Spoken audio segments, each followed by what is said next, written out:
My name is Redwing Keyssar, and I am a nurse at the MeriCenter for Education and Palliative Care at UCSF Mount Zion. Here at UCSF, we want to make sure that you have a voice in your health care and that you get the care that is right for you. Advanced care planning is an important way to ensure that we honor your wishes for health care. Part of advanced care planning is creating a document called an Advance Directive for Healthcare. What is an Advance Directive? An Advance Directive for Healthcare is a legal document that allows you to state your wishes about what you would or would not want as a procedure or an intervention in terms of healthcare at a time in your life when you would not be able to speak for yourself. It also allows you to name one or two decision makers who could make decisions for you if you were not able to. Why do I need an advance directive? Everyone who is an adult in our country, that is over 18, benefits from having an advance directive for health care. None of us ever knows when a crisis might happen, when you might end up in an emergency room or a hospital, unable to speak for yourself. It can happen from an accident, it can happen from a sudden medical event. When we put our wishes in writing and have conversations with our loved ones about what's important to us, then our wishes can much more likely be followed by the healthcare team. What is the difference between an advance directive for healthcare, a power of attorney for healthcare, a power of attorney in general, a living will, and a post form? Part of what makes these decisions about advanced care planning complicated is that we have many documents with different names that are all actually the same legal document, and it gets very confusing for people. So an advance directive for healthcare is the same thing as a power of attorney for healthcare. Some people call it a durable power of attorney for healthcare. These are all the same document. There are many, many different forms. There used to be a form called a living will. A living will was also a document that states your wishes for the kind of care you want in a medical situation where you can't speak for yourself. The living will was a document before the mid-1990s that allowed you to state your wishes but did not allow you to name someone else to speak for you. In the late 1990s, the power of attorney for healthcare went into law in California that allows you to name one or two agents or decision makers to make decisions for you if you are not able to. The big thing that people need to understand is that as long as you can speak for yourself and have the capacity to make medical decisions, you are always the decision maker. The only time that this document goes into action is when you cannot speak for yourself for whatever reason, and then your agents or decision makers have the legal ability to speak for you. Who is the best person to choose as my agent? The best person to choose for your agent or your decision maker in your power of attorney for healthcare is really the person who knows you best, who you've been able to have a very in-depth conversation with about what your wishes might or might not be if you were in a healthcare situation where you could not speak for yourself. For many people, the assumption that the best person to be their agent is their spouse, their partner, their oldest child. That's kind of the go-to. What I always ask people to consider is that the person who's going to be making these decisions for you is really your advocate. They may have to show up at a hospital, have difficult conversations with a healthcare team, and they really need to be able to understand that their job is to express your wishes, not to do what they think is best, but to express your wishes because they've had a conversation with you about what is important to you. The role of your agent is also to make sure that the healthcare team is following your wishes both up until the end of your life, and they can also make decisions about what happens to you after you die in terms of if your wish is for cremation or for burial or what you have decided. Sometimes the person who is closest to you emotionally in your life is not always the right person to be your primary agent. Because if you're in a situation where you're in a healthcare crisis and are so sick that you can't speak for yourself, sometimes the closest person to you emotionally is also in a very difficult position. And if they're so emotionally connected to you that it's going to be hard for them to make an objective decision about your care, they may not be the best person to be your primary agent. Maybe your closest person is your secondary agent, and a good friend who's a little more objective and not quite as emotionally attached to you might be the better person to be your primary agent. When you choose your agents, you have to be able to have conversations with them about your values in life and what's important to you if you were seriously ill and couldn't make decisions for yourself. And you have to trust that they will follow your wishes when the time comes. What if I do not have anyone to be my agent for healthcare? Many people say to me that they don't have anyone who they feel comfortable naming as their agent or decision maker for healthcare decisions. The truth is, you can still complete an advance directive for healthcare and state your wishes without having an agent who will speak for you. It's not ideal, but it's still better to have something in writing than to not have anything. But if you really don't have anyone to be your agent, as long as your doctors and your healthcare team understand what your wishes would be, and you put those wishes in writing, that would be enough. What can I write in my directive? In your advance directive for healthcare, you can make it really simple, or you can make it as detailed as you wish.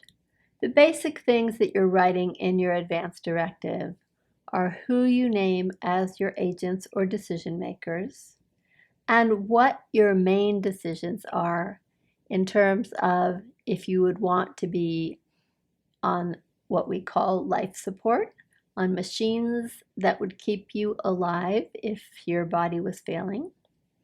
But you can also write really any kind of details about what is really important to you in terms of how you want to be cared for if you had a serious illness or were at the end of your life. You can include details about the ideal of where you would like to be at the end of life, if you would like to be in your home, if being in a hospital feels like the safest place for you, if you would prefer to be in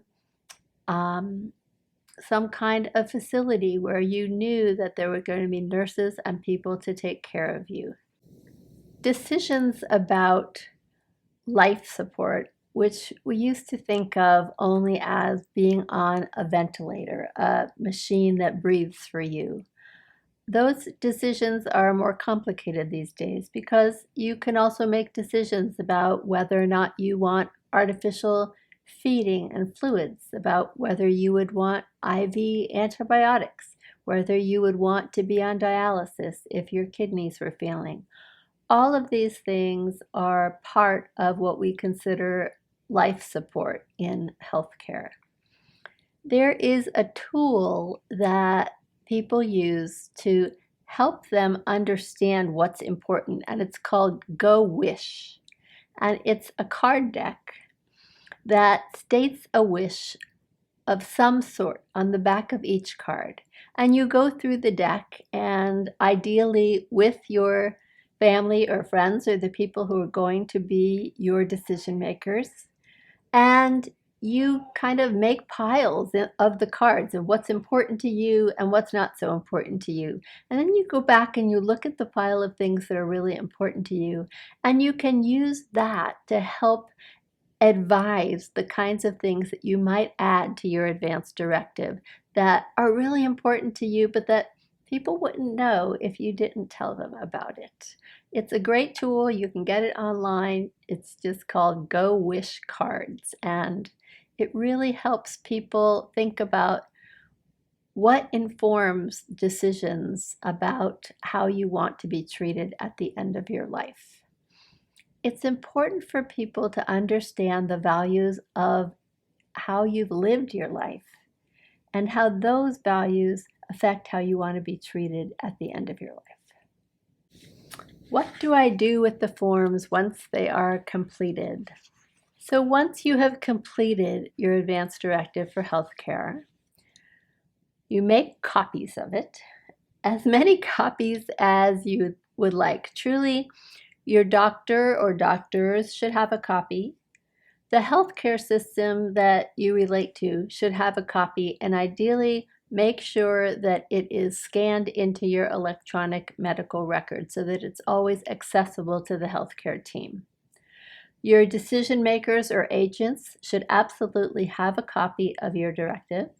You should keep a copy in an obvious place in your house where if someone needed to grab it, they could find it easily. It's not the kind of thing that you hide away in a safety deposit box. And truly, anyone who is a close person in your life who you think would be supporting you at a time when there was a healthcare crisis, it might be a good idea for them to have a copy and to understand what your wishes are. How do I make my form legal? An advance directive, as I said, is a legal document. The way you make it a legal document is either you have it notarized by a notary and you show them your driver's license and you sign it in front of them and it becomes a legal document. The other way to make it a legal document is to have any two people witness you signing the document. Ideally, they too should look at your identification. What they are witnessing is that you are who you say you are. And it could be two neighbors. It could be two friends. It just cannot be anyone who is named in your document or anyone who is part of the healthcare system. Can I change my mind once I've written down my wishes? You can absolutely change your mind and change everything that you've written in an advance directive for healthcare at any time. The legal document is the most recently dated document. So if you wrote something 10 years ago and then you wrote something yesterday, yesterday's document becomes the legal document. It's really important, however, to review what you've written on a regular basis. I typically tell people that if you're under 50 and you're healthy, it's fine to review it every 5 years. If you're over 50 or if you have a serious health condition, probably reviewing it every year or so is an important thing to do. Pick a date. Maybe it's around your birthday or around New Year's or some time of the year that you can sit down with your decision makers, with your loved ones, and go over the things that you've written. Oftentimes, as we age, or if we get a diagnosis of an illness, our ideas about what we want change, and our paperwork needs to reflect those changes. Once you've decided to make a change in your document, you can just rip up the old ones, shred them, however you get rid of them, and write a new one. But then once again, that new one has to be notarized or witnessed, copies made, and the new directive brought to your healthcare system. That's a really important part. What if something happens and I have not completed an advance directive for healthcare? If you have not completed an advance directive for healthcare and you end up in the hospital in an emergency situation and you can't speak for yourself, typically the healthcare team will make decisions that they feel are appropriate to your care. If you have family members or close friends who do have a sense of what your wishes would be, ideally they will also show up at the hospital and speak with the healthcare team. And if the healthcare team feels that the people who are speaking for you truly know you and truly understand your wishes, they will work with them to make sure that they do what you would have wanted. But again, without having your wishes in writing, it's never completely clear to the healthcare team because they don't know you. And if you feel like you have strong feelings about what you would or would not want done, it's really important to put those wishes in writing now.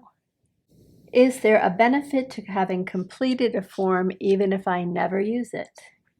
Once you've completed your advance directive, you can feel a huge relief that your wishes are in writing. You have people who know what you would want in case of an emergency. And if you never need that paperwork because you never have that emergency, that's really not a problem. But it is so important if something happens that you do have something in writing. So it's worth taking the time now to complete this paperwork and have these conversations, even though they're hard to do. Who can help me with this process? There are many ways to get assistance with doing an advance directive for healthcare, although it's also absolutely fine to do it on your own. Oftentimes you can get help from social workers, from people in the medical office that you see. Here at UCSF, we have regular advanced care planning workshops every month through the Cancer Center, but open to anyone. And it's a 2-part series that anyone can come to help get assistance with completing an advance directive for healthcare. You can also go online to prepareforyourcare.org, which is a website developed by Dr. Rebecca Sidori at UCSF that has videos and online documents that you can fill out right there that walk people through the process, helping answer questions, and again, with videos that might help you understand better why it's important to complete an advance directive. Oftentimes people go to lawyers to have their advanced care planning done along with their other wills and trusts and power of attorney for finance. That's an option as well.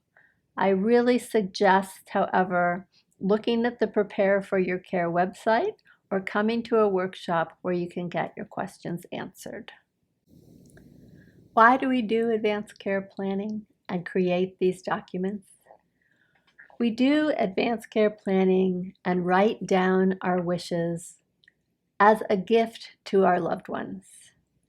Having your decisions, your wishes in place means that if there is a healthcare crisis, the people who care about you the most aren't wondering what to do next. They've had conversations with you. They've seen your wishes in writing. And now they can follow your wishes because you have clearly told them what you want.